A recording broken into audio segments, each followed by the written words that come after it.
에베소서 5장 10절 한번 볼게요.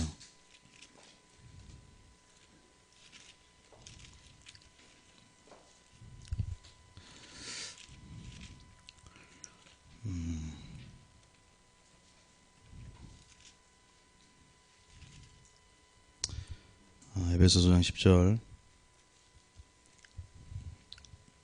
오늘 말씀을 좀 많이 보는 시간이 될 거예요. 그래서 우리의 말씀에 주목해서 오늘 하나님께서 이 밤에 우리에게 어떤 음성을 주시는지 우리가 말씀에 집중하면서 나아가는 시간 될 겁니다. 우리 본문의 말씀 한번 다 같이 읽어보겠습니다. 시작. 주를 기쁘시게 할 것이 무엇인가 시험하여 보라. 주님께서 이 밤에 주를 기쁘시게 할 것이 무엇인가 시험하여 보라 말씀하세요. 오늘 이 시간을 통해서 우리가 어떻게 하면 정말 주님을 기쁘시게 할 수 있는지, 제가 어떻게 힘쓸 수 있는지 동기부여할 수 있는 설교가 되길 원해요. 아마 동기가 부여될 거예요. 어떻게 하면 주님을 기쁘시게 할 것인가, 그 마음이 생기는 시간이 될 줄 믿습니다. 어떻게 하면 생길까요? 어떻게 하면 내가 하나님을 기쁘시게 하는 삶을 살 수 있을까요? 어떻게 했을 때 그 동기가 생긴다고 생각하세요? 대답이 없으실 줄 알았습니다. 오늘 동기를 조금 보여드릴게요. 우리가 뭘로만 주님을 기쁘게 합니까? 우리의 믿음으로 주님을 기쁘게 합니다. 그죠? 뭘로요? 믿음으로 하나님을 기쁘게 한다. 왜냐하면 믿음이 없인 하나님을 기쁘시게 할 수 없다라 그러죠. 결국 믿음, 우리의 믿음을 보죠. 주님이 기뻐하세요. 그 믿음은 어떤 믿음이냐면 요한삼서 1장에 요한삼서 1장에 기록되어 있어요. 봐볼까요? 요한삼서 1장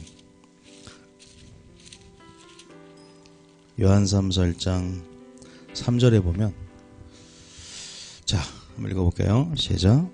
형제들이 와서 내게 있는 진리를 증언하되 내가 진리 안에서 행한다 하니 내가 심히 기뻐하노라. 주님의 마음도 여러분이 진리 안에서 행할 때 가장 기뻐할 줄 믿습니다. 진리 안에서 행하는 거예요. 그냥 내가 원하는 길을 내고 사는 게 아니라 진리 안에서 진리의 길을 따라 진리대로 살아가는 삶, 이것이 하나님 가장 기뻐하게 될 줄 믿습니다. 물론 하나님을 기쁘시게 하는 삶은 굉장히 많은 문제 제기를, 또 명제를 끄집어내서 설교할 수 있기 때문에 그냥 오늘은 다른 좀 측면에서 여러분 오늘 말씀을 나누고자 해요. 색다른 측면에서. 아시는 말씀이지만 창세기 5장 핍니다. 창세기 5장. 우리가 하나님을 기쁘시게 하는 게 우리의 삶의 목표인 줄 믿습니다. 여러분 삶의 목표가 하나님을 기쁘시게 하는 삶이 되어야 돼요. 창세기 5장 21절.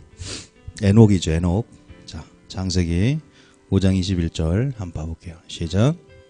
에녹은 65세에 무드셀라를 낳았고 무드셀라를 낳은 후 300년을 하나님과 동행하며 자녀들을 낳았으며. 굉장히 중요한 전략적인 말씀입니다. 에녹이 65세에 누굴 낳았어요? 무드셀라를 낳았다. 지금 우리는 무드셀라라는 시기에 살고 있는 사람들이에요. 무드셀라는 무슨 뜻입니까?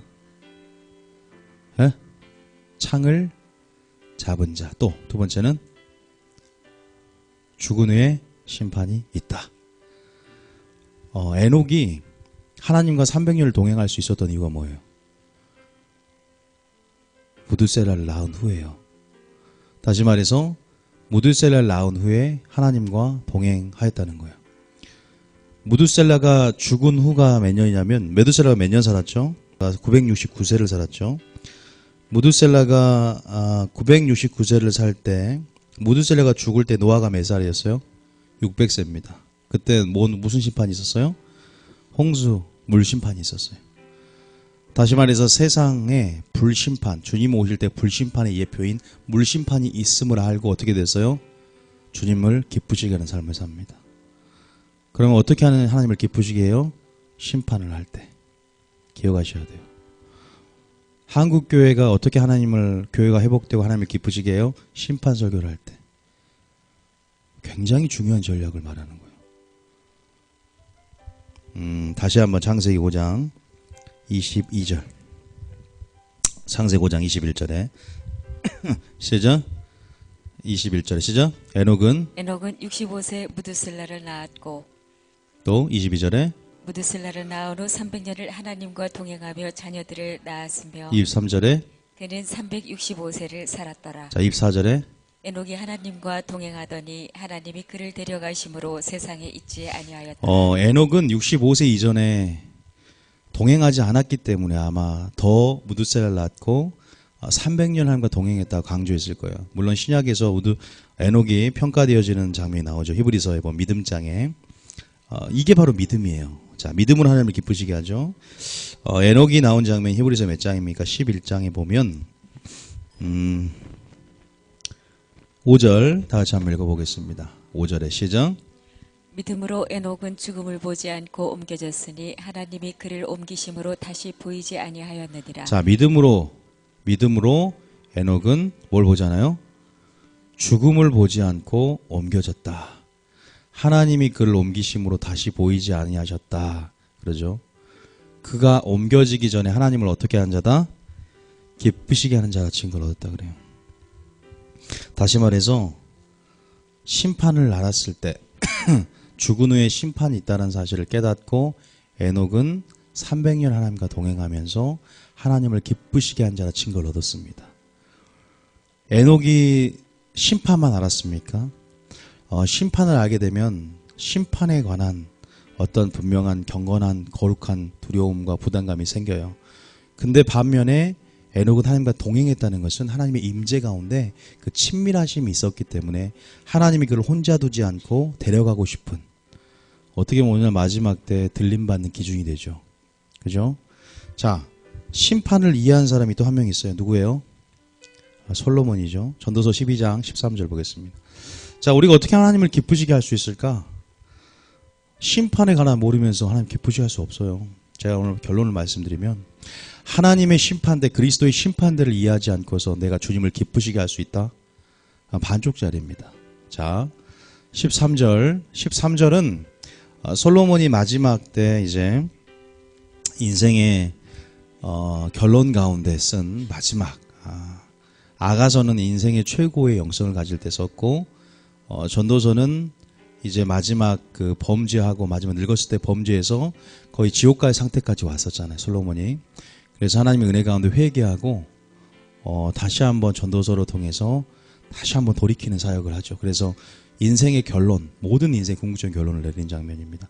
자, 12절 13절 시작. 이래 결국을 다 들었으니 하나님을 경외하고 그의 명령들을 지킬지어다. 이것이 모든 사람의 본분이니라. 전도서는 헛되고 헛되도 얘기 나오면서 마지막에 결국 결론을 이렇게 내요. 이래 결국을 다 들었으니 하나님을 경외하고, 경외한다는 말은 그의 명령들을 지킨다.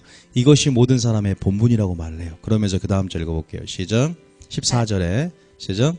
하나님은 모든 행위와 모든 은밀한 일을 선악간에 심판하시리라. 무엇을 할 때 하나님을 기쁘시게 할 수 있고 명령에 순종할 수 있어요?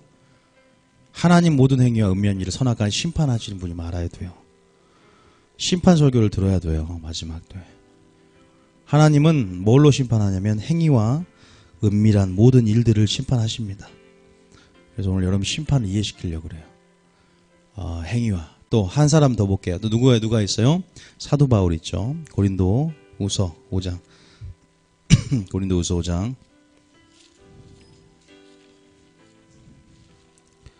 어, 7절부터 한번 읽어볼게요. 고린도후서 5장 7절.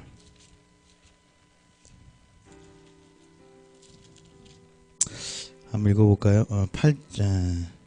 7절부터 10절까지 11절까지 우리가 설명을 한번 보면서 공통점을 찾으면서 가볼게요. 7절에 시작. 이는 우리가 믿음으로 행하고 보는 것으로 행하지 아니함이로다.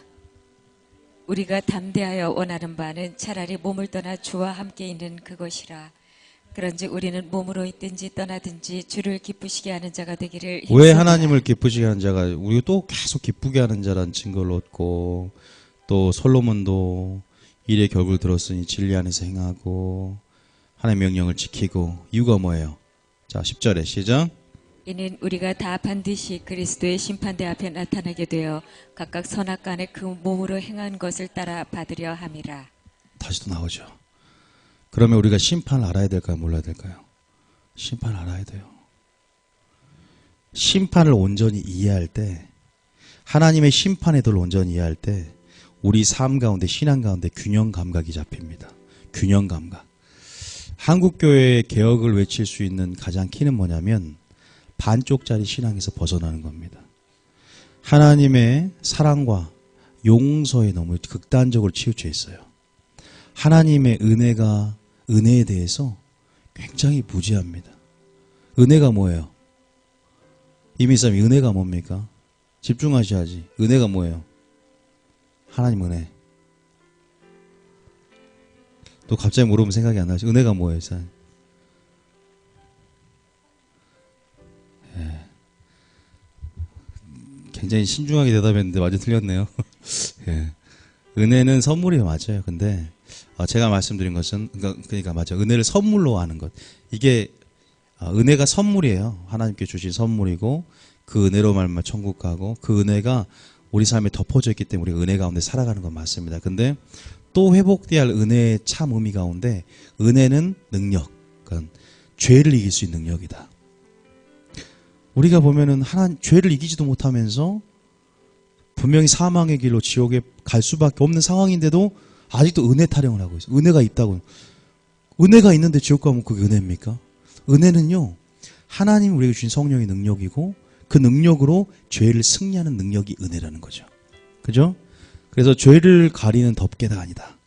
죄를 덮는 면죄부 역할이 아니다는 거죠. 그래서 우리는 분명한 것은 그 은혜의 참 의미를 알아야 돼요. 제가 말씀드리고 싶은 것은 이런 식으로 좀 여러분들이 마지막 때 저희 교회의 특징이기도 하지만 균형 감각이 있어야 돼요. 우리가 좁은 문 좁은 길을 걷고 있어요. 그죠? 좁은 문 좁은 길을 걷고 있어요. 가운데 좁은 좁 길을 걷고 있는데 이쪽 왼쪽으로 빠질 수가 있고 또 오른쪽으로 기울일 수 있어요. 우리가 율법주의로 빠지면 율법주의로 빠지면 문자적 율법주의로 빠지고 율법을 강조하면 또 율법이 패했다 그래서 불법으로 빠질 수 있어요. 그래서 우리는 항상 율법과 불법이라는 사이 가운데 항상 균형 감각을 가지고 좁은 문 좁은 길을 걸어야 될 줄 믿습니다. 굉장히 중요한 부분이에요. 이해되세요? 율법과 불법을 구분할 줄 알아야 돼요. 그래야 마지막 때 미혹을 당하지 않습니다. 여러분 신앙이 마지막 때 무율법주의 같은 경우는 순종을 안 해도 천국 간다. 율법주의 같은 경우는 너무나 문자적으로 율법의 멍해를 지면서 구약으로 돌아가는. 어떻게 우리가 예수의 빛 가운데 해석하면서 예수님의 성품을 드러내며 나아갈 수 있는 것인가. 한국교회는 지금 굉장히 구원파의 흐름이 한국교회를 덮고 있습니다. 아실 거예요. 그냥 한번 믿었으면 구원이 보장된다라고 굉장한 착각 속에 기만하며 살아가기 때문에 어떻게 살아든 나의 천국은 보장돼 있다라고 굉장히 착각하고 있어요. 그래서 위험한 거예요. 우리 교회도 한번 지속적으로는요, 굉장히 뭐에 빠질 수 있냐면 불법에 빠질 수 있어요. 그걸 몰라요. 잠깐은 좋아요. 은혜 사랑 강조하면 굉장히 마음이 편안하고 등을 가려준 듯한 굉장히 좋은 느낌이 있어요. 근데 뭘 보냐면 신앙을 하면 그렇게만 따라가 보세요. 불법이라는 거에 빠져요. 굉장히 또 율법적인 사람에게 율법적인 책을 줘요. 자, 그러면 나중에 보면 굉장히 율법주의로 또 빠져요. 문자적으로 진짜 율법에 멍해를 매는 것처럼.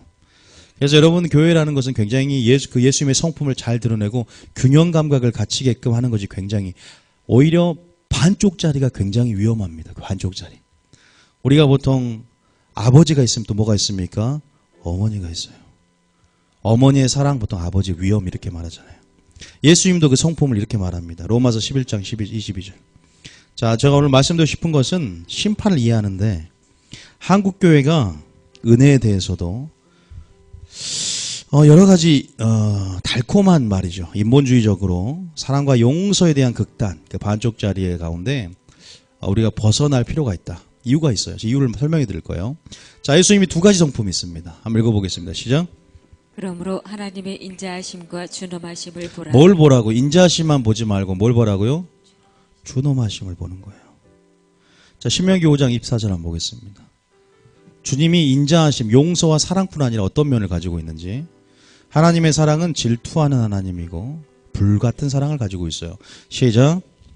말하되 우리 하나님 여호와께서 그의 영광과 위엄을 우리에게 보이시매. 뭘 보입니까? 영광과 위엄을 우리에게 보이십니다. 우리가 보통 아가서는 뭐예요? 하나님의 사랑 이야기죠. 그죠? 아가서가 사랑이라면 또 반대로 위엄은 어떤 성경이에요? 아가서와 벽을 이렇게 쌍벽을 이루는 거. 요한계시록이에요. 그래서 보통 마지막 때는 아가서가 풀어줘야 되고 요한계시록이 풀어줘야 돼요. 하나님의 친밀하심이라는 단어의 정의를 쓴 아가서와 하나님의 심판이라는 정의를 쓰는 요한계시록이 균형을 맞추고 이루어져야 돼요. 굉장히 중요합니다. 그래서 위엄과 인자. 하나님의 사랑뿐 아니라 뭘 알아야 돼요? 공의를 알아야 돼요. 믿습니까? 믿습니까?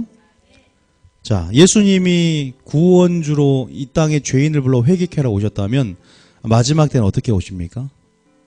왕의 권세를 가지고 심판주로서 이 땅에 오시는 거예요. 뭐하러 오세요? 심판하러 오세요. 자기 의인들을, 죄인을 불러 회개케하러 온 것이 아니라 이제 의인들을 데리러 가시는 거예요. 신부들을. 우리는 뭐 해야 돼요? 신부 준비해야 돼요. 회개해야 됩니다. 믿습니까? 초림 때는 그렇게 왔지만 재림 때는 그렇게 오지 않는단 말입니다. 여전히 초림으로 모습으로 온다고 생각해서는 안 돼요. 성경으로 보셔야 돼요. 왜 에녹이, 왜 솔로몬이, 왜 사도 바울이 주를 기쁘시게 힘썼는지. 물론 그들은 하나님을 너무나 사랑했고 친밀하심이라는 그 어떤 하나님과의 임재와 동행 가운데 살았던 사람임에도 불구하고 그들은 항상 심판대 앞에 두려운 마음이 있었어요. 거룩한 두려움들. 그게 없으면 아까 말씀해봤지만 솔로몬 절대 돌아올 수 없었어요. 솔로몬이 뭐를 깨달아요? 하나님의 모든 명령을 지키는 것. 이것이 사람의 본분이고 이는 그리스도의 심판대 앞에 믿는 자나 믿지 않는 다 서서 그의 모든 행한 일과 은밀한 일까지 선악간에 심판하실 분이라고 말씀하십니다. 믿습니까? 자, 고린도전서 4장 21절. 고린도전서 4장 21절. 오늘은 그 심판을 조금 여러분들이 좀 보기를 원합니다. 고린도전서 4장 21절. 자, 시작. 너희가 무엇을 원하느냐? 내가 뭐를 가지고 너희에게 나아가랴? 사랑과 온유한 마음으로 나아가랴. 교회도요, 너무 오냐 사랑이 너무 강조되면요 불법으로 흐르는 교회가 돼요. 또 너무 율법적으로 가면요 교회가 사랑이 식어져 버리고 율법주의적인 교회로 전락하게 돼요. 사도 바울은 이걸 알아요. 그래서 때로는 매를 가지고 통치하고 치리하고 사랑과 온유한 마음을 치리하는 걸 압니다. 그래서 그것이 교회 안에 잘 균형 있게 지도자가 살피고 그렇게 나아가야 되는 겁니다. 이 두 가지의 모습이 다 있어야 될 줄 믿습니다. 믿습니까? 그래서 우리가 하나님을 기쁘시게 하는 삶이 굉장히 필요해요. 왜? 하나님 기쁘시게 하는 삶을 기쁘시게 하면 뭐가 있습니까? 기도응답이 있어요. 자, 좀 볼게요. 요한일서 3장 21절 읽습니다. 요한일서 3장 21절. 자, 요한일서 3장 21절.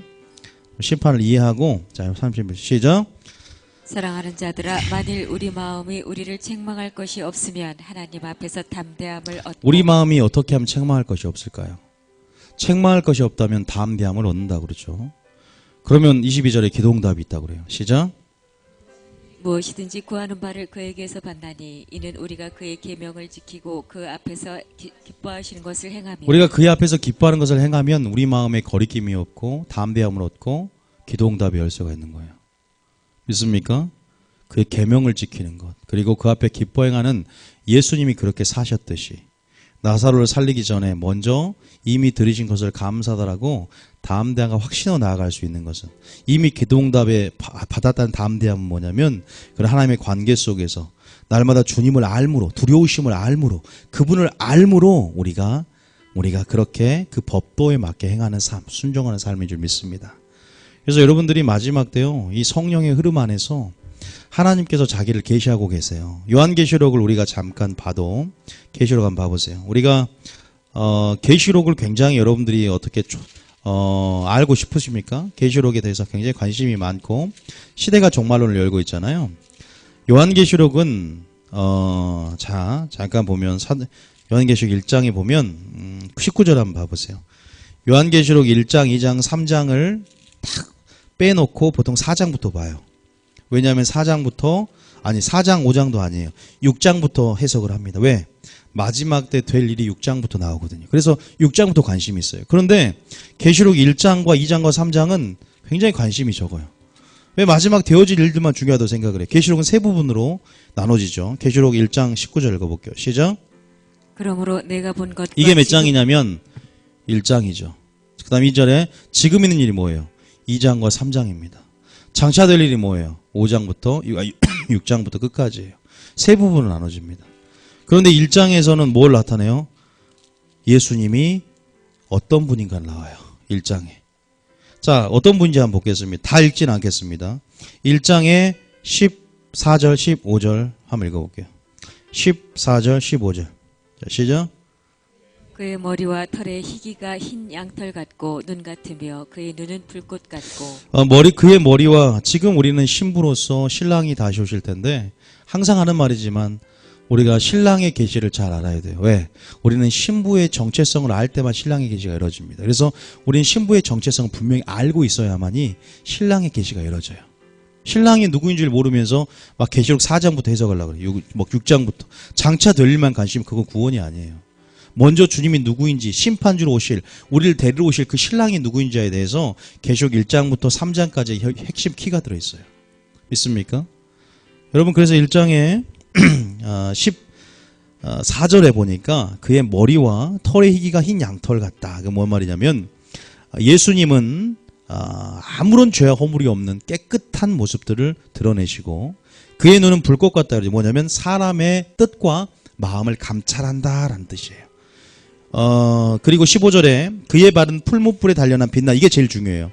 빛난 주석 같은 그의 발이 주석 같다라는 것은 뭐냐면 각 사람의 행위대로 심판하는 분이다라는 뜻이에요. 주석 같다라는 것은. 여러분, 그래서 우리가 이제 이렇게 계시록 1장에서 심판주로 오실 그분의 신랑의 계시가 여러 가지 모습으로 세상을 심판 오실 예수 어떤 분인가가 13절부터 18절까지 계시적인 영역에서 나와 있어요. 이게 해석이 잘 되어야 되겠죠. 그리고 2장에도 처음에 예배소 교회에게 편지하라. 오른손에 7뼈를 붙잡고 7 근초들을 4일 거니신 이라고 자기를 먼저 계시하고 서머나 교회도 처음이요 마지막에 죽었다 살아나시니까 이르시되 자기를 또 계시하죠. 계속 이러한 자기가 계시하는 교회에 주시는 편지 가운데 이러한 주님의 모습들을 우리 잘 알고 있어야 돼. 주님의 음성이 있어요, 여기에요. 믿습니까? 우리가 하나 예수님에 대해서 너무나 사랑과 용서라는 극단적인 반쪽짜리에 한국교회가 이 구원파적인 영지주의적인 흐름에 굉장히 익숙해 있습니다. 그래서 에레미야를 보냈고 이사야를 보냈죠. 너희가 왜 그냥 교회만 다닌다고 안정감 속에 기만하냐. 에레미야 7장 1절 한번 봅니다. 에레미야 7장 1절. 그래서 오늘 제가 조금 그거 보여드리려고 그래요. 에레미야 7장 1절에. 자, 오죽했습니다. 한국교회. 에레미야서를 읽는 것은 오늘날 시대적 종교개혁 굉장히 유사한 상황 가운데 역사적 패턴을 가지고 분명히 우리가 오늘날 우리에게 주시는 음성이라는 사실을 기억하시면서 7장 1절 한번 읽어봅니다. 시작. 여호와께로부터 예레미야에게 말씀이 임하니라. 2절. 이르시되 너는 여호와의 집 문에 서서 이 말을 선포하여 이르기를 여호와께 예배하러 이 문으로 들어가는 유다 사람들아 여호와의 말씀을 자, 들으라. 누구에게 지금 설교가 돼요? 예배하러 가는 사람에게. 원래 한국교회에 많은 종교 생활을 하는 사람들에게 하나님께서 이 말을 어쩔 수 없어요. 이따 이유를 말씀드릴 거예요. 왜 이렇게 설교하는지. 이유가 다 있어요. 3절 다 이유가 성경적인 이유가 있습니다. 3절 시작. 만군의 여호와 이스라엘의 하나님께서 이와 같이 말씀하시되 너희 길과 행위를 바르게 하라. 중요한 것은 길과 행위를 바르게 하라. 길은 뭐예요? 하나님 말씀을 순종할 때 그 말씀이 비춰준 길을 말합니다. 행위는 그 행위대로 심판하시기 때문에 우리가 말씀대로 살아가는 삶입니다. 순종입니다. 믿습니까? 예배자의 삶과 행위겠죠. 그것을 바르게 하래요. 그것을 바르게 하지 않고서도 교회만 다니면 예수만 믿고 영접하면 구원이 보장된다고 믿었기 때문에 선지자를 보냈어요. 언약을 떠났는데도 언약 안에 머물러서 언약의 축복을 받을 수 있을 거라는 그 아브라함의 준 복, 칭의와 구원을 받을 수 있을 거라고 착각했습니다. 자, 그래서 주님이 선지자를 보내서 뭐라고 하냐면 4절에 계속 이렇게 말합니다. 시작. 너희는 이것이 여호와의 성전이라 여호와의 성전이라 여호와의 성전이라 하는 거짓말을 믿지 말라. 이 당시에는 성전 중심 사상이 있어서 성전에 있으면 왜? 성전은 여호와 이름과 눈과 뜻과 마음이 있기 때문에 성전에 들어가는 솔로몬이 성전 봉헌시 때 주님 이곳에 사는 기도를 들어주시고 그 성전 봉헌시 기도가 있어요. 역대하 보면. 그 성전 신앙, 그 성전만 들어가면 주님의 임재가 있기 때문에 이 거룩한 곳에서 구원의 안정감 속에 기만하며 살아가는 그 중심 사상에서 그들은 삶이 황폐하고 하나님 말씀을 떠났어도 그냥 성전만 오면 마치 바리새인처럼, 마치 오늘날 종교인처럼 구원받는다고 생각을 해요. 그런데 분명히 그 죄를 지적합니다. 너희 길과 행위, 먼저 사역자 전에 예배자가 되고 너희 먼저 삶이 종교적이고 외식적인 형식적인 제사를 벗어버리고 너희 삶이 긍휼과 인애와 정의와 공의로 차는 길과 행위를 바르게 해야 된다고. 그것을 선지자뿐 아니라 예수님이 오셔도 나는 제사를 원하지 않고 예배를 원하지 않고 나는 긍휼을 원한다는 그것을 가르치러 예수님이 실체가 돼서 오신 거예요. 이건 예표예요. 자, 계속 봐요. 5절에 시작. 너희가 만일 길과 행위를 참으로 바르게 하여 이웃들 사이에 정의를 행하며 쭉 보면 이제 아직 쭉 넘겨보세요. 일단 6절도 그런 내용이고 7절도 8절도 8절부터 8절에 보세요. 9절에 보세요. 다 십계명을 어기고 언약을 다 떠났죠. 삶이요 살인하고 도둑질하고. 자, 더 넘겨보세요. 자, 10절에 시작. 내 이름으로 일컬음을 받는 이 집에 들어와서 내 앞에 서서 말하기를 뭐라고 한지 봅시다. 시작. 우리가 구원을 얻었나이다 자, 하느냐. 구원을 얻었다는 거예요. 칼빈의 교리가 중요합니까? 하나님 말씀이 중요합니까? Once saved, always saved예요. 잘못된 복음이에요. 이건 사탄의 가문이설이고 달콤한 거짓말에 속지 마시기 바랍니다. 잘못 해석하는 거예요. 야고보서를 성경에 넣지 않으렸던 누토의 말을 듣지 마시기 바랍니다. 계시록을 해석하지 못했던 칼빈의 말을 듣지 않기를 원합니다. 성령의 인도하심 따라 주님의 음성을 들어야 돼요. 구원을 얻었나이다 라고 말합니다. 그러나 분명 그들은 가증한 일을 행하고 있어요. 기도가 가증할 때가 있어요. 잠언 28장 9절 봐보세요. 잠언 28장. 여러분의 기도가 가증할 때가 있대요. 어떨 때 기도가 가증해집니까? 기도 많이 해도 소용이 없어요. 왜? 28장 9절에 보면 시작. 사람이 귀를 돌려 율법을 듣지 아니하면 그의 기도도 가증하리라. 기도 많이 해도 기도가 가증하다고. 왜? 하나님 말씀에 순종하는 길과 행위가 바르지 않으니까. 또 마찬가지로 이사야 1장 15절에도 나와요. 1장 15절에도 하나님께서 분명한 것은 한번 읽어볼게요. 기도가 또 듣지 않는데 시작. 너희가 손을 펼 때 내가 내 눈을 너희에게서 가리고 너희가 많이 기도할지라도 내가 듣지 아니하리니 이는 너희의 손에 피가 가득함이라. 손에 피가 가득하다. 많이 기도할지라도 듣지 않겠다는 거예요. 여러분, 우리가 주님을 아는 만큼 예배자가 된다고 말씀을 드렸어요. 우리가 분명한 것은 하나님께서 오늘날 하나님의 구원론 이것들이 회복이 되는 게 얼마나 중요한지, 그리고 그 전에 하나님께서 구원은 하나님께 속해 있는데 어떻게 구원하시는지 주님을 알 때, 성품을 알 때 온전히 그 구원론을 이해할 수 있게 될 줄 믿습니다. 그러니까 우리가요 말씀대로 사는 것, 때로는 상처로 반응하는 것, 내가 보통 듣고 싶은 설교만 듣는 문제 때문에 그래요. 이 시대와 사조와 유행을 영향을 받는 우리들이 이 세대를 본받기 때문에 이 세대 가운데 생존 경쟁, 양육 강식의 그 세상의 법칙을 따라서 우리가 추구하며 행복을 추구하며 나가기 때문에 약점을 노출시키는 걸 굉장히 싫어해요.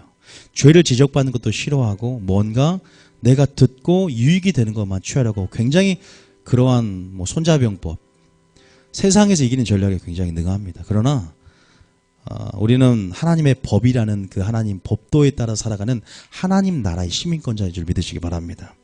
옳고 그름, 선악의 모든 기준을 하나님 말씀에 의해서 또 그분의 성품을 온전히 이해하면서 우리가 그분이 말씀하신 모든 말씀이 생명이고 영생임을 깨달아야 될 줄 믿습니다. 그래서 그것을 한번 봤으면 좋겠어요, 오늘. 그래서 여러분들이 잠깐이지만 심판에 대해서 조금 이해를 했으면 좋겠다는 생각이 들고요. 여러분들이 제가 오늘 하나님을 기쁘시게 할 수 있었던 에녹이 어떻게 하나님을 기쁘시게 할 수 있었는지 좀 더 정답을 가르쳐주면서 그 심판을 좀 이해시키겠습니다. 자, 에녹이 영화 봤죠? 노아라는 영화 봤죠? 노아에 보면 이런 장면이 나오더라고요. 이제 누가 에녹과 누가 만나요? 노아가 만나는 장면이 나와요. 그죠? 그래서 에녹이 뭘 봤다 그래요? 노아는 환상 가운데 물론 막 얘기지만 물 심판을 봤다고 그래요. 노아가 600세 되기 전에. 근데 에녹은 뭘 봤다 그래요? 불의 심판을 봤다 그러죠. 그러니까 에녹이 더 먼저 사람인데 노아는 손자잖아요. 그런데 뭐예요? 에녹은 더 불심판을 먼저 봐. 재림의 장면을 먼저 보는 거예요. 자, 에녹 유다서 1장 15절. 유다서 1장 15절 보겠습니다. 자, 에녹이 뭘 보고 정신을 차렸을까요? 뭐 어떤 장면을 보고 하나님을 기쁘시게 했고 어떤 장면을 보고 복음을 전하는 자가 됐을까요? 제야만 다시 파수꾼이 되었을까요? 자, 유다서 1장 15절 있습니다. 유다 1장 14절. 자, 14절. 자, 시작. 아담의 7대손 에녹이 이 사람들에 대하여도 자, 예언하여 에녹은 이제 막 세상에서 이제 365세에 누굴 낳았어요? 무드셀라를 낳고 복음을 전하기 시작합니다. 왜? 무드셀라가 어떤 뜻이라고요? 죽은 후에 심판이 있다는 거죠. 그죠? 사람이 한번 죽은 후에 심판이 있으리니 그런 말이 있죠. 이 사람에서 어떻게 예언하고 설교하고 의를 전하고 또 파수꾼 역할을 감당했는지 봅시다. 보라 주께서 수만의 거룩한 자 함께 임하셨다는 장면. 이게 무슨 장면이에요? 벌써부터 재림 장면을 지금 보여주세요. 그걸로 아셔야 돼요. 그러면서 재림 때 그리스도의 심판대 앞에서 심판을 하는데 선악간에 심판하는데 내가 어떻게 심판하는 줄 아느니 어떻게 심판하는 줄 아느냐고 물어본다면 여러분 하나님 심판을 알고 계십니까? 아니 믿기만 하면 천국 가는 거 말고 구원 얻었다고 생각하는 게 아니라 어떻게 심판하는지 아시냐고요. 믿음으로 천국을 가는데 우리가 그 믿음이 어떤 믿음이어야 되고 하나님은 행위책에 어떻게 심판하는지를 좀 아셔야 심판을 이해해야 될 거 아닙니까? 심판주로 오신다는데 무방비 상태로 주의 이름으로 귀신을 쫓아내고 주의 이름으로 권능을 행하고 주의 이름으로 선지자 노릇했는데 주님 모르신다 하실 수 있잖아요. 그러니까 심판을 이해하자 이 말이에요. 우리 보고 선지하라 했거든 넘어질까 두려워하라면서 그러니까 두려워하자 이 말이에요. 그의 안식에 들어갈 약속이 남아있을지라도 혹 너희가 미치지 못할 자가 있을까? 너희가 넘어질까? 너희가 피차 조심하라. 너희가 그리스도에 떨어지지 않을까? 조심하라. 조심하자 이 말이에요. 왜 어떻게? 심판을 이해함을 통해서 어떻게 주님이 심판하는지 보자 이거죠. 그래야 주님을 기쁘시게 하죠. 사도 바울처럼 솔로몬처럼. 솔로몬도 지금 멸망의 길까지 갔다가 다윗의 아버지의 은혜가 있었어요. 내가 사울에게 은총을 뺏은 것처럼 빼앗지 않고 사람 막대기가 인생 채찍으로 다스려줬기 때문에 저주에서 벗어나서 회개의 영이 임함을 통해서 그가 돌아올 수 있었다는 거예요. 전도서를 쓸 수 있었죠. 우리가요 이 균형 감각이 깨지면요 마지막 여러분 진리의 사랑을 못 받으면 보호하시 못 받습니다. 그거 감사하게 생각하셔야 돼요. 내가 그 진리를 듣고 진리 들을 수 있는 교회도 감사하셔야 되고 그 진리 가운데 살아될지 이제는 아셔야 돼요. 저는 아가서를 통해서 굉장히 주님이 여러분을 향한 사랑과 열정을 말해줘요. 그런데 그것만 알면 안 된다는 거예요. 두려움도 같이 있어야 돼. 거룩한 두려움이. 두려움 없이 어떻게 하나님을 섬긴다 그럽니까? 심판하지 못하면서 어떻게 맨날 희희거리고 자유 그 안에서 자유 그 진짜 자유는 하나님의 거룩한 공의와 하나님을 심판을 이해할 때 진짜 자유와 사랑이 성숙되고 온전해진다는 사실을 기억하시기 바랍니다. 진짜 사랑이 성숙되면요 불같은 사랑 죽음보다 강한 사랑을 알게 된다는 거예요. 그 공의로운 사랑 혼자만 사랑받기 원하고 질투하는 하나님을 알게 된다는 거예요. 다른 사람은 세상을 사는데 어떻게 하나님이 가만히 있어요. 자 보세요. 여기서 나옵니다. 에녹이 어떻게 해냈는지 시작. 이는 무사람을 심판하사 모든 경건하지 않은 자 모든 사람을 심판론을 전해요. 저만 전한 게 아니라 에녹도 예언을 하고 재림환상을 보면서 그리스도 심판대 앞에 너희가 설 텐데 모든 사람을 심판하는데 어떤 자를 심판한다? 경건하지 않은 자를 심판한다 이거죠. 심판의 기준은 경건이에요. 믿음이 곧 경건이거든요. 자 계속 읽어보죠. 이는 다시 쉽다. 시작. 이는 무사람을 심판하사 모든 경건하지 않은 자가 경건하지 않게 행한 모든 경건하지 않은 일과 또 경건하지 않은 죄인들이 주를 거슬러 한 모든 완악한 말로 말미암아 그들을 정죄하려 하심이라 하였느니라. 한 가지 말씀드린 것은 이건 불신자에게 해당되는 게 아닙니다. 성경을 불신자에게 줍니까? 이미 그들은 믿지 아니함으로 심판을 받았다. 택한 자 언약을 맺고 이 언약의 말씀은 믿는 자에게 주는 말씀이에요. 성령이 오늘 교회에 하시는 말씀을 들을지어다 그랬어요. 여러분 보십시오. 경건하지 않다. 그럼 경건이 뭐라고 생각하세요? 경건이 뭘까요? 자 우리가 노아의 때와 같이 인자와 임함도 그러하다면 노아의 때 하나님 물심판한 예표, 즉 물심판한 것을 보고 오늘 불심판을 예표할 수 있겠죠. 그럼 어떻게 물심판했는지 노아의 때를 보면 되겠죠. 베드로전서 3장 2절. 베드로전서 3장 2절. 한번 노아의 때 하나님의 심판이, 하나님의 물심판이 세상을 불로 심판으로 다시 오실 텐데 그 예표인 물심판, 노아의 때와 같이 인자와 임함도 그러하다면 그 당시에 어떤 자들의 홍수를 내렸는지 보겠습니다. 시작.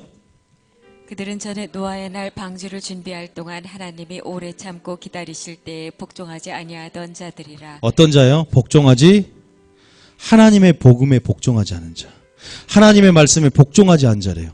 그래서 방주에서 물로 말미암아 구원 얻은 자가 겨우 몇 명이에요? 왜 겨우란 말을 쓰면서 8명이라고 그렇게 강조했어요? 겨우란 말을 쓰면 그만 구원받는 수가 적다, 많지 않습니다. 주님 오시면 알겠죠. 오죽했으면 제자들이 주여 구원받는 수가 적으니까 물어봤겠어요. 물어보잖아요. 주여 구원받는 수가 적으니까. 주님이 많다 그래서 적다 그랬어요. 적다, 심히 적다. 좁은 물로 들어가기를 힘쓰라. 들어간 수가 뭐라고요? 적다. 자, 다시 한번 그럼 복종하다는 뜻이 뭘까? 다시 베드로서 2장 5절. 베드로서 2장 5절. 복종한다는 뜻이 뭘까? 자, 시작. 이 세상을 용서하지 아니하시고 오직 의를 전파하는 노아와 그 7 식구를 보존하시고 경건하지 아니한 자들의 세상에 홍수를 내리셨으며. 자, 어떤 자의 세상이에요? 동일하게 경건하지 않는. 노아도 심판 때 경건하지 않은 자, 즉 복종하지 않는 자 심판 내리고, 에녹 때도 경건하지 않은 자들 심판 내리겠다고 말하고 있고, 그것은 뭐예요? 두 가지요. 일과, 즉 행동과 너희 무익한 말로 인해서 심판받, 원망하고 정죄하는 말. 보세요. 진리가 동일하다면서요. 어느 시대나 진리의 말씀이 동일하면 그 진리가 동일하기 때문에 그 동일한 진리로 동일한 말씀으로 심판하시는 거예요. 그래서 베드로후서 3장 4절에도 5절에도 분명히 하나님께서 3장 7절입니까? 분명히 말씀하자. 7절에 동일한 말씀으로. 시작. 이제 하늘과 땅은 그 동일한 말씀으로 자, 불사르기 위하여. 동일한 기준이 있어야 되는 거예요. 동일한 말씀으로 불사른다. 이제 물심판이 아니라 뭐다? 불사르기 위해서 보호하신 바가 되어. 어떤 자? 경건하지 아니한 사람의 심판과 멸망의 날까지 보존해야 된다. 그럼 여러분 경건해져야 될 줄 믿습니다. 그래서 얘는 이렇게 말해요. 계속 읽어볼게요. 자, 시작. 우리가 어떤 사람이 되어야 되냐? 그래서 제가 사역자가 중요한 것이 아니라 먼저 거룩한 예배자가 되고 경건한 창조의 목적, 구원의 출애굽의 목적대로 경건한 예배자가 된다고 그렇게 말하는 거예요. 목회자까지도. 심판을 알아야 된다니까요. 자, 사랑한 자들아 하면서 심판을 계속 얘기해요. 베드로는 후 9절에 시작.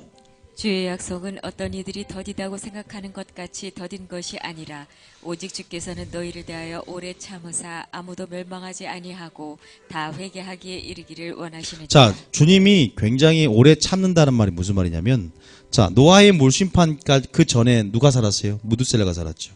무두셀레가 가장 오래 살았고 969세 인간으로 가장 오랜 세월을 살았어요. 이게 어떤 의미를 예표할까요?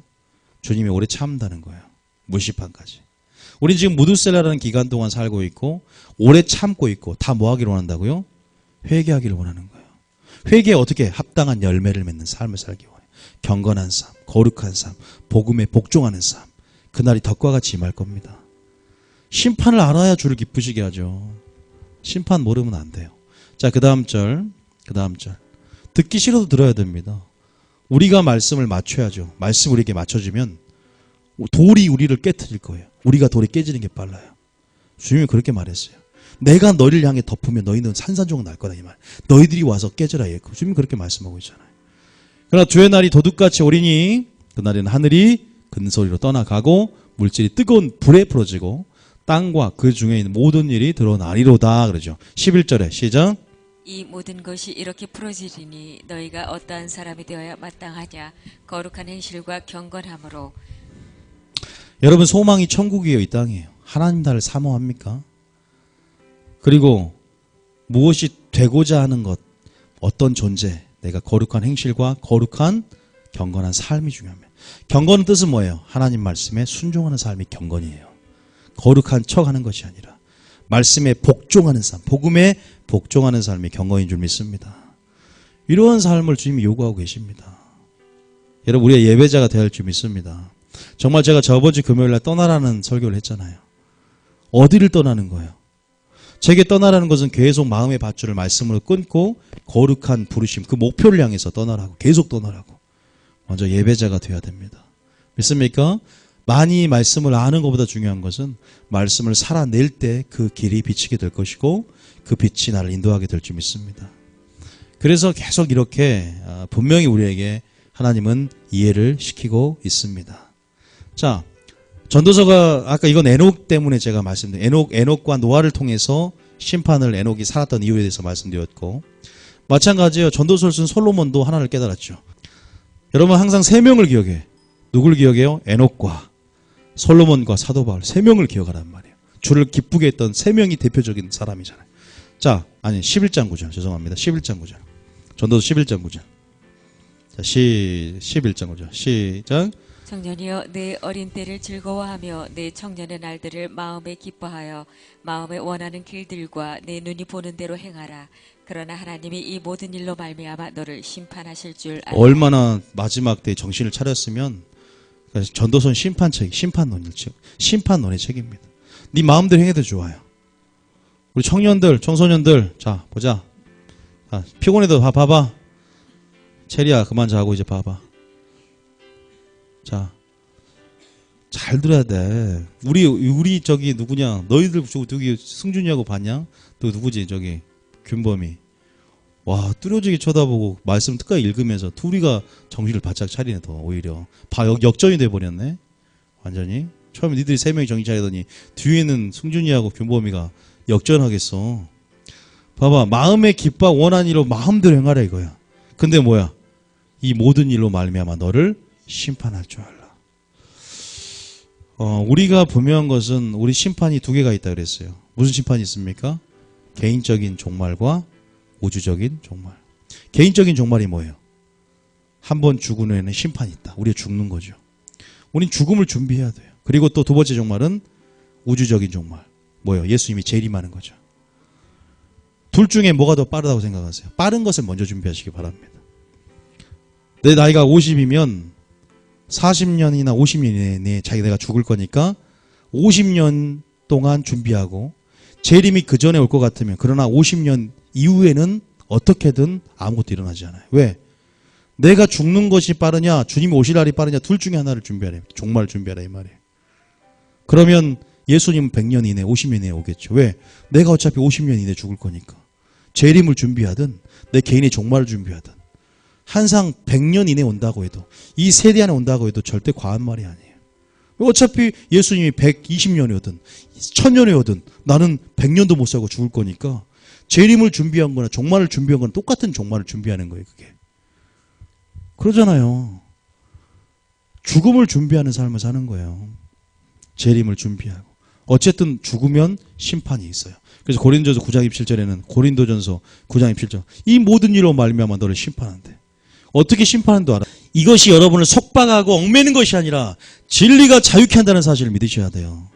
내가 말씀에 순종하지 않고 세상을 즐기고 싶은 자에게는 이 말씀이 독이 될 것이고 내가 정말 주님을 더 사랑하고 나아가는 데 있어서 힘이 된다면 살고자 하는 자는 힘이 되고 능력이 되고 나아가게 될 줄 믿습니다. 그런 거 아닙니까? 경찰차가 오는데 내가 죄를 짓고 싶은데 경찰 때문에 방해가 돼. 아니 나는 경찰은 이 사회 정의를 구현해주고 이 사회를 안전하게 지켜주면 나는 하나님을 사랑하고 죄가 없고 떳떳하니까 그렇게 갈 수 있는 거죠. 그런 거예요. 말씀이 능력이 되는 것은 그겁니다. 히브리서 9장 7절, 히브리서구나 그 말씀이. 히브리서 9장 7절이 그 말이 나오죠. 다 아시는 말씀이실 겁니다. 성경을 한번 보면 틀려요. 설교를 내가 어떻게 들었는지 잘못 들은 거예요, 여러분. 다른 교회에서. 자, 시작. 한 번 죽는 것은 사람에게 정해진 것이요 그 후에는 심판이 있으리니. 무슨 심판인데요? 무슨 심판이에요? 뭘로 심판한다 그랬어요? 선, 악간에 심판한다. 기억하셔야 돼요. 선을 행했냐, 악을 행했냐 이거예요. 그래서 선이 뭔지도 알아야 되고, 악이 뭔지도 알아야 되고. 자, 선을 행한 자는 무슨 부활? 생명의 부활. 악을 행한 자는 요한복음 5장 19절. 시작. 선한 일을 행한 자는 생명의 부활로 악한 일을 행한 자는 심판의 부활로. 사도 바울이 원했던 부활이 생명의 부활, 첫째 부활이었죠. 어떻게든 죽은 자 가운데 첫째 부활을 얻기 위해서 나는 톱으로서는 고통도 참고 구차히 감옥에서 풀려나지 않고 나는 그리스도의 심판대 앞에 서길 원합니다. 이걸 소망입니까? 아니면 이것을 알고 있습니까? 이것을 전혀 모른다면 하나님을 모르는 거예요. 내가 그리스도 안에서 내 삶이 이 생에 이때뿐이면 그리스도 중에서 내가 모든 사람 중에 가장 불쌍한 자다 표현합니다. 우리 천국에 소망이 있기 때문에 진짜 천국의 소망을 가지기 바랍니다. 믿습니까? 자, 나의 소망은 이 땅이다. 손 들어봐요. 없죠? 다 천국인 줄 믿습니다. 소망이 바뀌어야 믿음이 역사하고. 저는 뭐 한번 얘기한 적도 있지만 그 사람 소망을 보면요 믿음을 알아요. 딱 보면 알아요. 이 땅에만 있는 게 아니라 그 소망을 알면 그 믿음이 딱 보여요. 그래서 여러분 소망이 바뀌지 않으면 허공을 치는 것 같은 거고 다름질하는 거예요. 허공에다가 그냥 목표가 없어요. 아무것도 아무 의미도 없어요. 이건요. 썩어질 것에 주목하고 기억하셔야 돼요. 어떻게든 생명의 부활로. 그러니까 선한 일을 하고 하나님을 기쁘게 하죠. 심판대 앞에 가면 무슨 의미가 있어요? 죽으면 아무 의미 없어요. 구원받는 수가 적다니까요. 겨우 몇 명이라고요? 8명. 60만 명이 나왔어요. 애굽할 때. 홍해를 건너고 신령한 음료와 신령한 만나를 먹고 다 믿었어요. 애굽에서 나온 자들. 그들에게 경로 진노하는데 몇 명 들어가요? 여호수아 갈렙 2명 들어갔어요. 100만 명이 넘는 사람 중에 2명 총 들어갔다고요. 가나안 땅 천국에. 그런데도 이거 믿어야 됩니다. 근데 믿는다는 게 쉬운 게 아니에요. 내가 그렇게 순종할 때 믿어집니다. 믿습니까? 여러분 굉장히 저는 사역자지만 내가 예배자로 실패할까 두려워요. 저는 사역으로 성공하는 거 되게 의미가 없어요. 내가 천국 가는 게 목표예요. 저는요. 주님의 소망이 되어서 결국 천국에 이르도록 구원받는 게 목표라니까요. 제가 잘못해서 예를 들어서 제가 천국에만 만약에 보장이 됐다. 그럼 뭐 공금도 횡령하고 몰래 또 뭐 내 마음대로 뭐 하겠죠. 또 뭐 솔직히 요새 구원론이 잘못돼서 노예도 한 자리 할 것이고 총회장도 목표로 삼고 내가 어차피 천국 보장됐으면 뭐 그러면 되죠. 사람이란 건요 굉장히 연약하고 아무리 아니요 불법으로 율법으로 언제든지 극단에 칠 수 있는 연약성이 있어요. 그래서 주님은 이 말씀 가운데 그걸 숨겨놨어요. 내가 온유함과 사랑으로 가랴 매를 가지고 가랴. 우리는 거기에 맞게 사랑의 칼로 또 심판의 칼로 우리 자신을 만들어가면서 균형 잡힌 좁은 길을 걸어야 될 줄 믿습니다. 굉장히 중요합니다. 조엘 오스틴 목사님 천국 갈 것 같습니까? 반쪽짜리 회개에 대해서는 전혀 전하지 않고 다른 종교도 복음이 있대요 이제. 예? 잠재적인 능력만 얘기하고 잠재적인 힘만 얘기하고. 여러분 그 반쪽짜리가 더 위험하다는 사실이에요. 핏값을 찾을 겁니다. 제가 성경에 근거해서 쓴 말씀이에요. 하나님의 뜻에 거리낌 없이 전해야 되는데 여러분 한 가지 말씀드리면 분명한 것은 주님은 경건하지 않은 자를 심판할 것이고 복음에 복종한 자를 심판할 거라. 노아의 때처럼 분명히 그렇게 할 텐데 어디 먼저 심판할까요? 교회 먼저예요. 자 베드로전서 4장 17절. 세상이 아니라 교회를 먼저 심판하세요. 자 베드로전서 광야에서 심판을 당했다. 광야에서 교회라는 광야에서 한번 읽어봅니다. 시작. 하나님의 집에서 심판을 시작할 때가 어디서 심판한다고요? 하나님의 집에서요. 신학자들도 이거에 대해서 의의는 없어요. 하나님의 집에. 제가 구원을 얼마나 연구했겠습니까? 모든 주석과 모든 논문과 제 구원론 때문에 여기에 올인한 사람이고 제가 지금 다행히 한국교 흐름은요. 제가 지금 말하는 구원으로 바뀌고 있다는 거 아십니까? 물론 저도 사야 새 것이 없다고 저도 영향을 받고 그 안에 동기를 부여받고 나름대로 연구한 거지만 지금 보세요. 얼마나 신학자들이 지금 다 바뀌고 있잖아요. 한국교 흐름을 좀 더 신학계 동향을 주시해 보세요. 이게 이제 메인스트림이 될 거예요. 이 한번 영화는 구원이다. 이제는 그거 말하는 사람 촌놈이에요. 진짜예요. 촌놈이에요. 그런 거 말하는 사람 없어요. 이제는 보세요. 그럼에도 불구하고 여전히 80~90%가 성도들이 잘 몰라요. 왜? 그렇게 하는 게 편하거든. 성도들은. 괜히 튕겨져 나갈 것 같으냐. 그렇게 하는 게 편해. 정확하게 구원으로 안전해요. 목회자는 알고 있어도 용기가 없어요. 왜? 그럼 교회 떠나가거나 누가 좋아해요? 죄를 지적하고. 왜냐하면 전통적인 예쁘게 익숙해서 새로운 변화를 감행해서 세부대로 준비되고자 하는 그런 종교성이 예수를 죽였는데 종교 시스템 깨지지 않습니다. 아무리 몇 사람이 유행하고 저도 외쳐도 한국교회를 변화시키는 불가능해요. 그러나 왜 제가 외치냐면 미랄이 되는 거예요. 변화를 내가 하는 게 아니라 자라나게 하는 하나님이시다 그래요. 제가 뭐 변하게 합니까? 외치는 거예요. 하나님이 하시겠죠. 외칠 뿐입니다. 하나님의 집에서 심판이 시작됐어요. 그럼 만일 우리에게 먼저 하면 하나님의 복음을 순종하지 않는, 경건하지 않은 자들이 그 마지막은 어떠하냐. 자, 그 다음에 18절에. 우리 먼저 하기 때문에. 자, 18절. 시작. 또 의인이 겨우 구원을 받는 거예요, 여러분. 그러기 때문에. 그렇지 않으면 만약에 경건하지 아니한 자와 죄인은 어디에 서리요? 한탄하는 장면을 그리고 있는 거예요. 경건하지 않는 자와 죄인은 어디에 서겠습니까? 지옥 가는 거죠. 여러분, 또 히브리서 10장 30절. 하나님의 백성을 먼저 심판하는 구절이 굉장히 많아요. 히브리 10장 38절. 히브리서 10장 30절. 우리 좀 아셔야 돼요. 히브리 10장 30절. 시작. 원수 갚는 것이 내게 있으니 내가 갚으리라 하시고 또 다시 주께서 그의 백성을 심판하리라. 주께서 불신자를 심판합니까? 그의 백성을 심판합니까? 그의 백성을 심판하겠다. 마태복음 19장 28절. 자, 제가 방금 말씀드리던 4구절 정도가 정확하게 드러내는 본문이에요. 마태복음 19장 28절. 시작.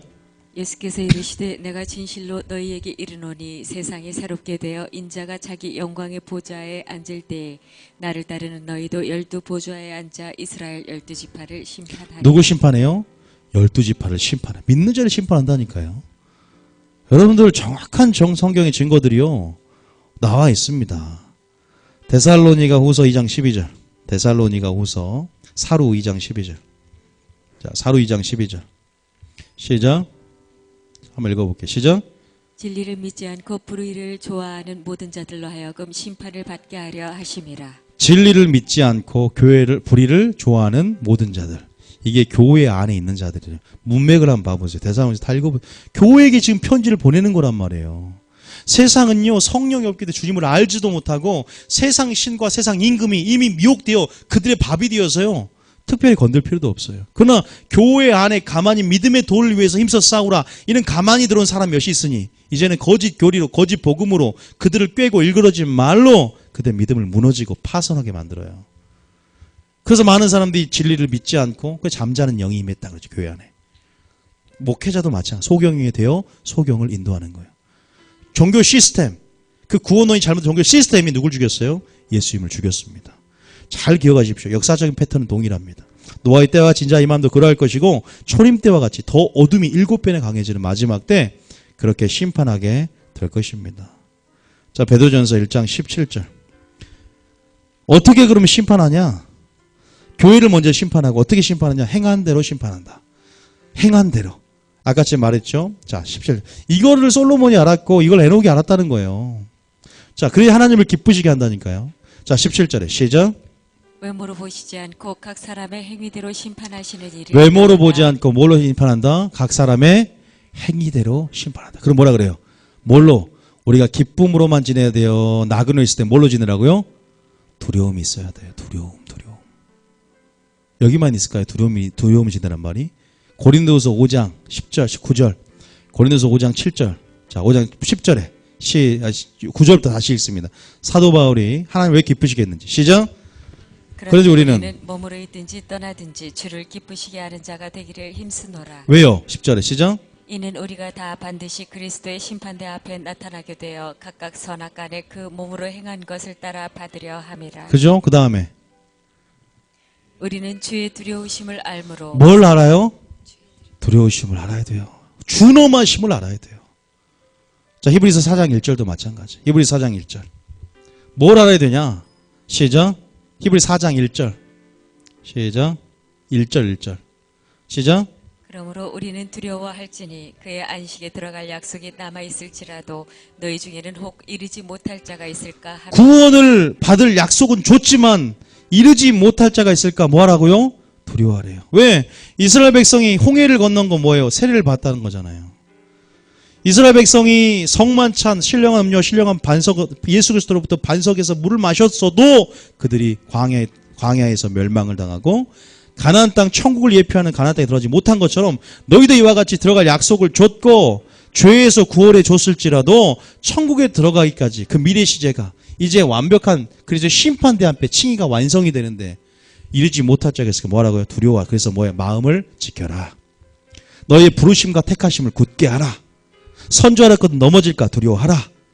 피차 그리스도에 떨어질까 염려하라. 조심하라.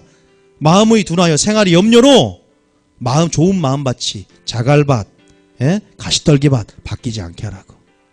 열매 없는 밭으로. 여러분 우리 심판을 너무나 몰라요. 그런데 제가 말한 게 아니라 분명한 것은 심판의 도를 전했다는 거예요. 그런데 심판의 도가 CBS에서 빠지고 CTS에서 빠지고 있어요 지금. 왜? 누가 먼저 심판을 얘기하냐면 예수님만큼 심판을 얘기한 사람이 없어요. 예수님 보세요. 마태복음 25장 자 펴보세요. 마태복음 25장 1절. 여러분 아시다시피 마태복음 24장은 요한계시록의 축소장으로 마태복음 25장과 두루마기가 연결되어서 마지막 방주를 예비하는 장이 25장입니다. 25장은 어떻게 마지막 때를 준비할 것인가? 기름 준비, 그 다음에 달란트, 그 다음에 양과 염소 비유죠. 근데 그 마지막 이 세 명이 다, 이 세 개의 예화가 다 믿는 자들이었던 거 아십니까? 10처녀, 5처녀 미련한 자였다 하지만 다 신부 준비했어요. 그리고 한 달란트 받은 자도 결국 믿었기 때문에 주님께 한 달란트를 받았어요. 그리고 마지막 양과 염소도요, 교회 안에서 주님 앞에 내가 왜 염소인지 몰라. 그래서 뭐라고 합니까? 그 마지막에 주님이 하는 심판 장면을 봅니다. 저는요, 굉장히 충격을 받았어요. 어떻게 10처녀가 다 주님을 믿고 등을 준비했는데, 주님이 그들이 기름을 준비하지 않았다고. 주님이 열어주소서 했는데, 12절에 주님이 대답해 이르되 진실로 내가 너를 모른대요. 주의 이름은 귀신을 쫓아 권능했는데 내가 너를 모르겠다는 거예요. 주님이 뭐래요? 그런즉 뭐한다? 깨어있으라 그러는 거예요. 그죠? 분명히 심판 얘기예요. 상처가 됩니다. 그러나 너희가 나로 인하여 실족하지 않은 자는 복이 있도다 그런 거예요. 자, 그 다음 보죠. 또 달란트 준비한 거 마찬가지. 하나님 분명히 우리 한 달란트를 안 준 게 아니라 믿는 자였기 때문에 한 달란트를 주었다는 거예요. 그런데 수건에 감춰놨다고 해서 열매를 남기지 않았다고 해서 뭐라고 하는지 봅시다. 제일 마지막에 그 있는 것을 없는 자는 있는 것도 빼앗기고 그것을 10달란트 주라 그래요. 그러면서 뭐라고 합니까? 이 악하고 게으른 종아 그러면서 슬피 울며 쭉 마지막에 보면 뭐라고 합니까? 보세요. 두려워하여 그러죠. 두려워하는 감정이 이것은 주님을 모를 때 두려움이에요. 우리가 두려워하는 감정이 있어. 거룩한 두려움이 있어야 되는데 이거는 죄 때문에 두렵고 하나님을 모르기 때문에 두려운 감정은 틀린 겁니다. 아담이 죄를 지어서 숨어서 두려운 것은 틀린 감정이에요. 거룩한 경외감과 틀린 감정입니다. 다시 말해서 이렇게 쭉 말해 주님이 악하고 게으른 종아 너는 나를 너무 모른다. 그러면 17절에 28절에 29절 심판 장면 보세요. 자 23절에 시작. 이 무익한 종을 바깥 어두운 데로 내쫓으라. 거기서 슬피 울며 바깥 어두운 데가 뭡니까? 저기 뜨뜻한 동네죠. 뜨뜻한 동네에서 사우나를 하라 이거죠. 지옥에서 슬피 울며 이를 갈리라. 야, 그런데 저는 CBS나 시태설교에서 이렇게 한 적을 못 봤어요. 왜 여기까지는 딱 심판의 도를 잘라요? 왜? 누가 싫어하니까? 사람을 기쁘게 해라. 하나님을 기쁘게 해라. 정확히 그들이 균형 감각을 가지고 반쪽짜리가 아닌 온전한 주님의 성품을 알아야 마지막 다시 오실 신랑의 계시 가운데 신부로 준비되는 거예요. 굉장히 안타까운 거예요. 여러분 이런 종에게 주님이 이렇게 분명히 말합니다. 자, 에스겔서 33장 6절. 에스겔서 33장 6절. 자, 왜 심판의 도를 마지막 때 전해야 되는가? 왜 사도 바울처럼 심판의 도를 전해야 되는가? 한번 보겠습니다. 시작. 그러나 칼이 임함을 파수꾼이 보고도 나팔을 불지 아니하여 백성에게 경고하지 아니하므로 그 중에 한 사람이 그 임하는 칼에 제거당하면 그는 자기 죄악으로 말미암아 제거되려니와 그 죄는 내가 파수꾼의 손에서 찾으리라. 제가 만약에 전하지 않는다면 그 사람은 기만하에 죽으면 그 사람 죄 때문에 죽겠지만 그 핏값은 누구에 찾는다? 전하지 않는 나한테 찾아요. 여러분 그 빚을 받았죠? 여러분 이제 핑계대지 못해요. 깨달았다? 알았다? 여러분들은 아는 자가 된 거예요. 그럼 핑계대지 못해요. 타협할 수 없습니다. 자, 그 다음 쭉 볼게요. 자, 시작. 인자야 내가 너를 이스라엘 족속의 파수꾼으로 삼음이 이와 같으니라. 그런즉 너는 내 입의 말을 듣고 나를 대신하여 그들에게 경고할지어다. 믿습니까? 그 다음 절. 가령 내가 악인에게 이르기를 악인아 너는 반드시 죽으리라 하였다 하자 내가 그 악인에게 말로 경고하여 그의 길에서 떠나게 하지 아니하면 그 악인은 자기 죄악으로 말미암아 죽으려니와 내가 그의 피를 내 손에서 찾으리라. 잘 이해가 됐죠? 자, 그럼 이게 오늘날은 적용이 안 된다는 사람이 있어요. 그러면 사도행전에서 사도 바울이 이 말 때문에 하나님의 복음을 심판도의 도까지 다 전했다고 말을 하면은 여러분 믿을 수 있겠죠? 신약이니까. 자, 사도행전 20장 25절. 사도행전 20장 25절. 에베소 교회에서 그가 이제 떠날 때쯤에 장로들과 성도들을 불러놓고 설교할 때 하는 장면입니다. 시작. 보라, 내가 여러분 중에 왕래하며 하나님의 나라를 전파하였으나 이제는 여러분이 다 내 얼굴을 다시 보지 못할 줄 아노라. 자, 그 다음 저희십시오. 시작. 그러므로 오늘 여러분에게 증언하거니와 모든 사람의 피에 대하여 내가 깨끗하니 왜 피에 대해서 깨끗해져요? 심판의 도를 정확히 전한. 그 다음 절 보고 17절 시작. 이는 내가 꺼리지 않고 하나님의 뜻을 다 여러분에게 자, 그러면 사도 바울이 여기서 하나님 심판의 도를 전하는지 어떻게 압니까? 물어본다면 하나님의 뜻 다 전했어요. 자, 사도행전 24장 24절 보겠습니다. 사도행전 여기서 심판의 도를 과연 전했을까? 사도행전 24장 24절 시작. 24장 24절 시작. 수일 후에 벨릭스가 그 아내 유대 여자 드루실라와 함께 와서 바울을 불러 그리스도 예수 믿는 자, 바울이 이제 방금 거기서 설교를 하고 예루살렘 와서 잡혀가고 감옥에 갇히죠. 그럴 때 그가 이 로마에 있는 그 왕에게, 분봉 왕에게 무엇을 전하는지, 도를 전하는데 25절에 자, 세 가지를 전하죠. 시작. 바울이 의와 절제와 장차 오는 심판을 강론하니 세 가지가 대표적인 복음이에요. 의와 절제와 장차 오는 심판을 강론한다. 벨릭스가 어떻게 해요? 두려워하여. 기억하셔야 돼요. 사도 바울처럼 담대함으로 전해야 돼요. 여러분, 우리가 하나님의 말씀이 우리의 기준이 되어야 됩니다.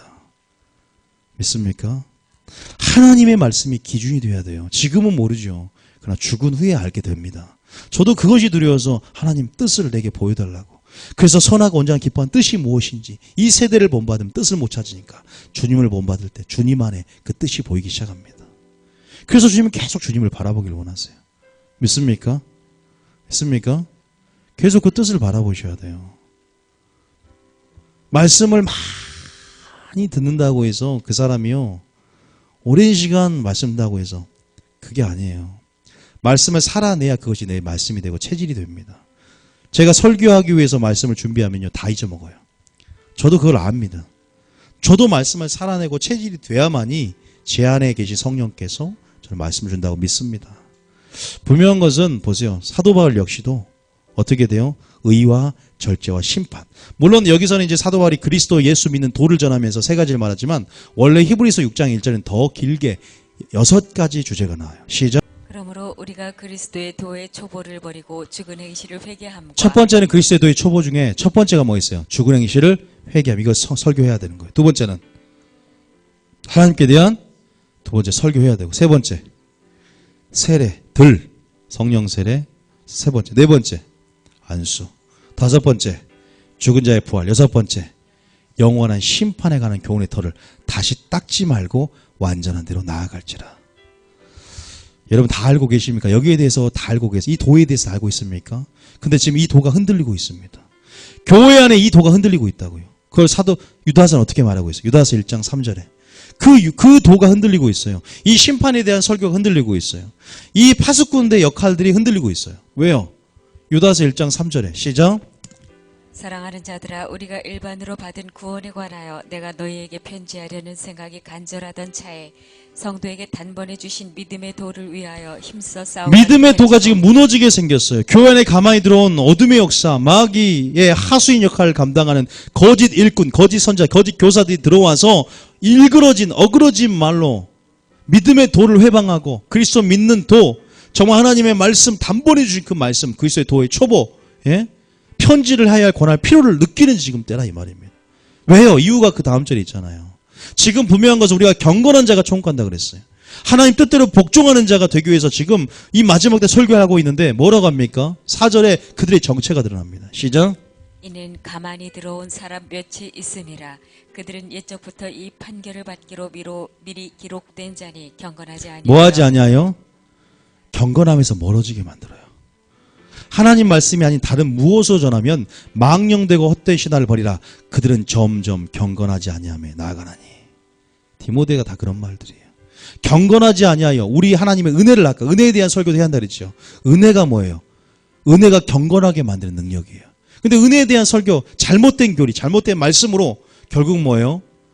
영지주적 흐름이에요. 이때 이단들은 1차적 영지적인 흐름. 예수 그리스도를 부인하는 것은 그들은 육체가 타락했기 때문에 예수님이 육체로 이 땅에 올 수 없다는 것을 말했고, 또 영은 이미 구원받았으니까 육은 금욕을 하거나 아니면 육은 방타락하거나 어떻게 살아도 상관없다는 거예요. 이게 구원파의 흐름이고, 지금 마지막 때 우리가 이것에서 벗어나서 예수님이 그렇게 인성을 가지고 육체를 가지고 그렇게 경건의 본을 보인 것처럼 우리도 경건의 길로 가야 된다는 걸 의미합니다. 믿습니까? 여러분 진짜 우리가 하나님의 심판을 할 때 사도 바울처럼 에녹처럼 무드셀라를 낳고 에녹처럼 하나님과 동행하며 하나님을 기뻐하는 증거를 얻고 어떻게 하나님을 기쁘시게 힘쓰게 되고 하나님의 모든 경외하여 그의 모든 명령을 지키는 삶으로 나아가게 될 줄 믿습니다. 동일한 말씀으로 심판한대요. 그때와는. 요한복음 12장 48절에 동일한 말씀으로 심판한다. 자, 요한복음 12장 48절. 요한복음 12장 48절. 시작. 나를 저버리고 내 말을 받지 아니하는 자를 심판하리가 있으니 곧 내가 한 그 말이 마지막 날에 그를 심판하리라. 하나님이 예수님이 한 말이 마지막 날에 믿습니까? 동일한 말씀으로 심판한다는 말을 기억하시면서 49절. 자, 49절. 시작. 내가 내 자의로 말한 것이 아니요 나를 보내신 아버지께서 내가 말할 것과 이를 것을 친히 명령하여 주셨으니. 예수님도 함부로 자기 뜻대로 말하지 않아요. 철저하게 하나님 말씀으로 전했고 그의 말씀을 전했고 50절에 시작. 나는 그의 명령이 영생인 줄 아노라. 그러므로 내가 이르는 것은 내 아버지께서 내게 말씀하신 그대로니라 하시니라. 여러분이 이 말씀을 믿든 안 믿든 하나님 말씀은 동일합니다. 변하지 않습니다. 영원합니다. 그것을 믿고 우리가 주님 앞에 나와 깨트려져야 됩니다. 부서져야 됩니다. 믿습니까? 분명한 것은요.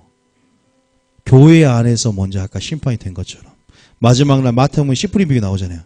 마지막 의인 중에 내가 악인을 갈라내겠다 그래요. 좋은 물고기와 나쁜 물고기가 그물 안에 있는데 그 중에서 내가 뭐요? 또 의인 중에 악인을 갈라낸다는 표현이 나와 있어요. 우리가 참 보면은 그런 말씀들이 참 많아요. 행위대로 심판한다. 자, 또 한번 베드로 계시록 20장 12절입니다.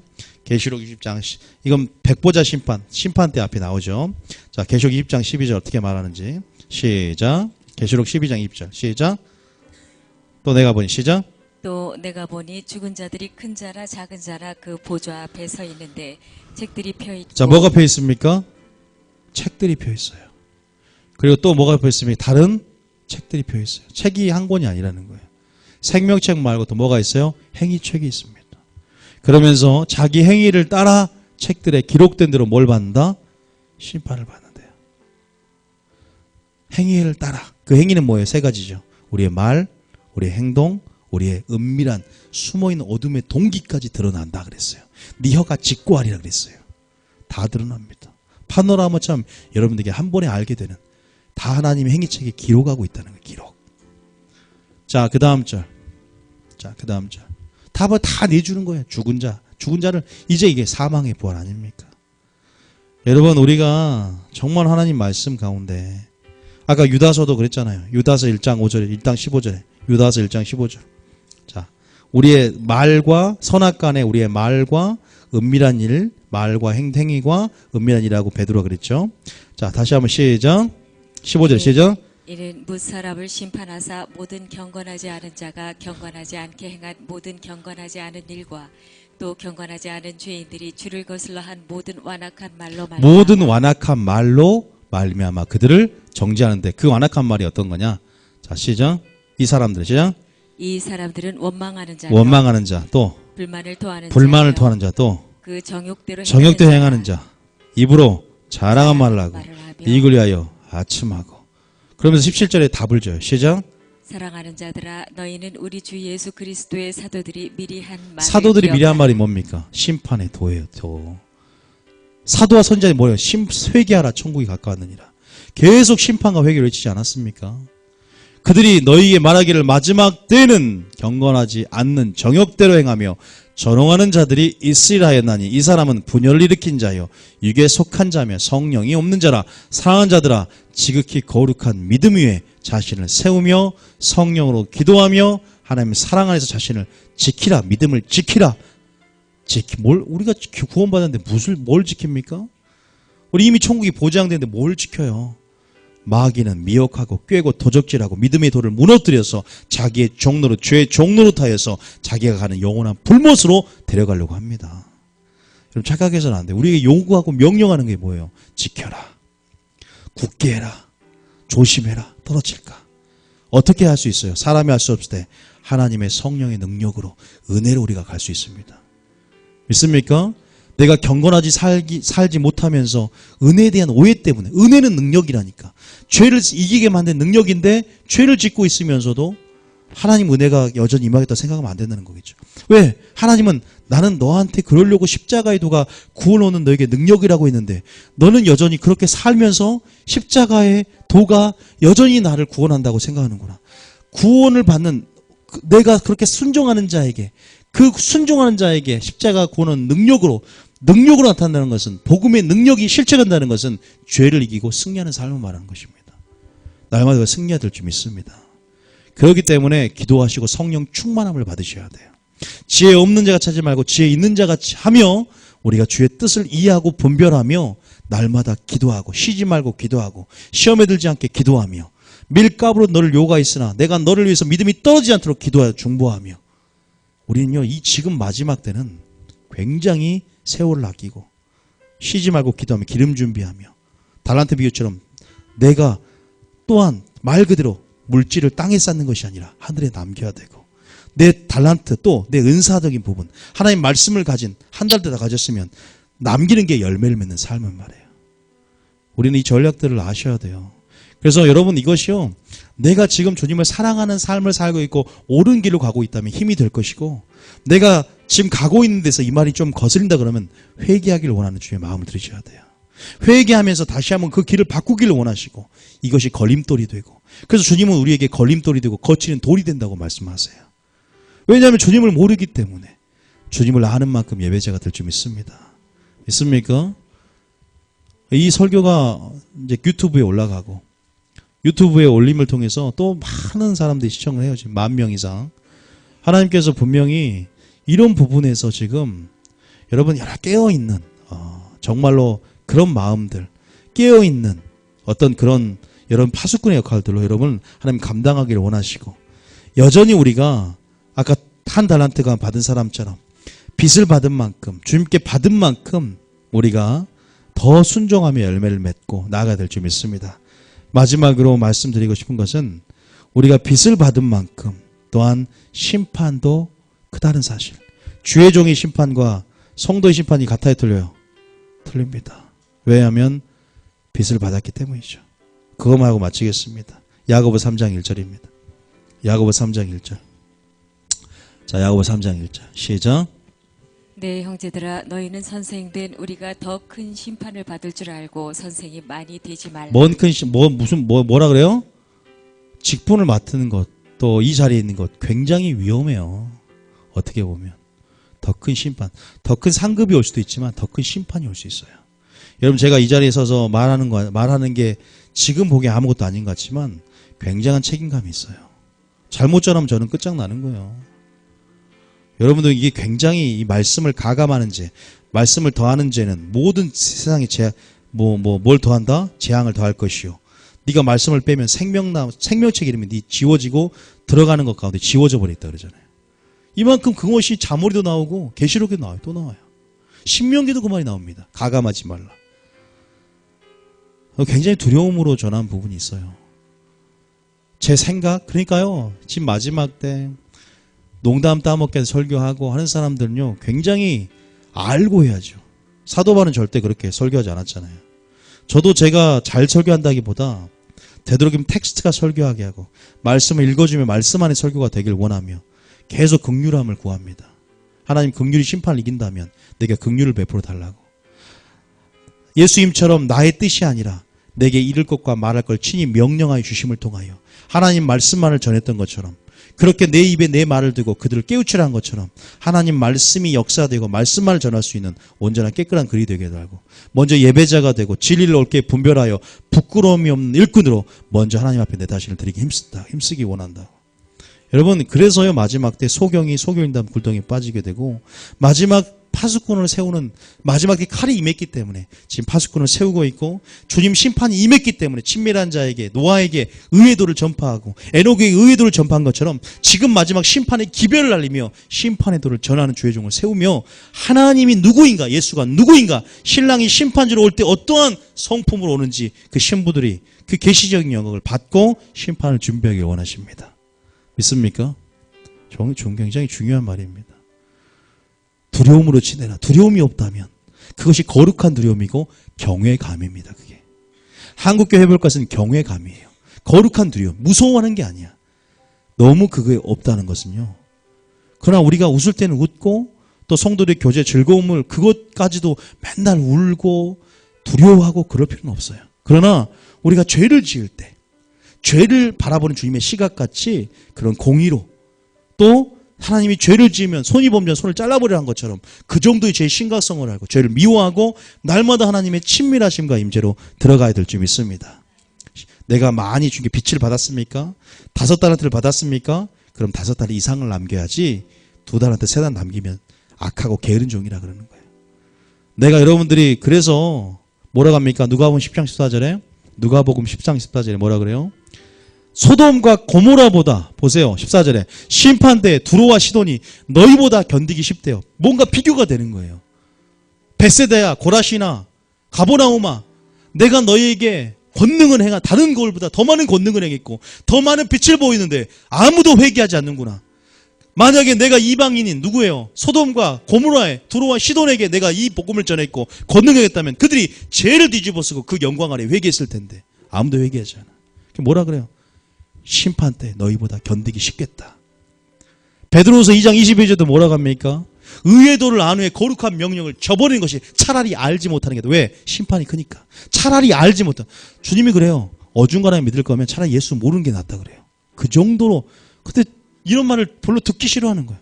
이런 말이 어떤 가치가 의미가 있는지를 잘 별로. 자 보세요. 2장 11절 봐보세요. 2장 21절에 시작. 의의 도를 안 후에 받은 거룩한 명령을 저버리는 것보다 알지 못하는 것이 도리어 그들에게. 의의 도를 안 후에 거룩한 명령을 저버린다면 알지 못하는 것이 도리어 그들에게 나을다. 여러분, 이런 말씀들에 대해서 우리가 주님은 내가 온전히 너희도 온전하라. 그런데 어디가 온전입니까? 어디까지 도대체 가야 됩니까? 나는 이 정도로 살고 이 정도로 멈추고 싶은데요. 주님 또 뭐라 하는지요? 미지근한 자 내가 토하에 내치겠다 그래요. 그러면 주님, 나는 어디 서야 됩니까? 나는 그러니까 만족하는 게 죄예요. 따라합니다. 만족하는 게 죄다. 우리 삶은 만족하라고 부르심 받는 게 아니라 끊임없이 표대를 향해서 전진해 나가야 돼요. 자라가야 됩니다. 은혜와 지식에 자라가야 돼요. 만족하는 순간 미지근해지고 뒤로 침륜되는 거예요. 그럼 하나님이 그를 기뻐하지 않는 거예요. 조금만 쉬면 마귀가 틈을 타고 쉬지 말고 기도하는 거예요. 여러분, 저는 전략을 가르쳐드리는 거예요. 이게 부담되는 것 같습니까? 하나님 안에서 난 자, 주님의 맛을 본 자, 항상 기도하는 자, 그것이 어떠한 맛인지를 압니다. 그것이 그 선하심과 인자하심이 어떤 것인지, 우리를 보호하기 위해서 말씀을 주셨고 우리를 보호하기 위해서 일하시고 계시는 주님의 눈물을 받아낸 자는, 지금 왜냐하면 마귀가 삼키자를 삼키며 자기의 종로를 만들고 어떠한 전략과 전술을 삐쳐서 여러분을 꿰고 속이고 멸망하고 도적게 하고 죽이러 왔다는 사실을 아는 자는 전투에 참여하게 될 줄 믿습니다. 전쟁 중인데 자는 자가 있습니까? 전쟁 중인데 깨어있지 않은 자가 있습니까? 우린 지금 전쟁 중에 있어요. 믿음의 도를 위해서 힘써 싸우라 그랬어요. 여전히 싸우지 않고 세상의 안락과 편안함, 우린 구원을 받았다, 이것이 성전이라 그 거짓말을 믿지 말랍니다. 여러분, 뉴비전 교회 다닌다고 해서 안정하는 것도 아니고 내가 오직 진리에 순종하며 경건함과 거룩한 행실로 예배자로 더 깊이 들어가며 여전히 죄를 지을 수 있지만 날마다 회개하며 여전히 죄를 지을 수 있는 연약성을 가지고 있지만 더 그분을 가난한 심령으로 의지할 때 천국 여러분에게 그것이 될 줄 믿습니다. 상한 심령으로 주님 앞에 나와야 됩니다. 그런다고 웃지 말라는 것도 아니에요. 주님은 기쁨과 희락을 주시기 때문에 즐거움으로 또 기쁨으로 신앙생활하되 우리가 이런 균형 감각을, 그래서 친밀하심, 아가서의 말씀과 요한계시록의 말씀이 있듯이 온유함이 있고 또 매가 있고 하나님의 사랑이 있고 또 공의가 있고 정의가 있고, 또 그러나 그런 것들을 다 저버리지 말고 우리가 치우치지 말고 그렇게 그 좁은 길을 우리가 걷기를 원합니다. 믿습니까? 이 심판의 도가 아직 진짜 시작도 안 했어요. 그래서 성령학교 이런 데서는요, 심판의 도를 정확히 해부하듯 공부를 해요.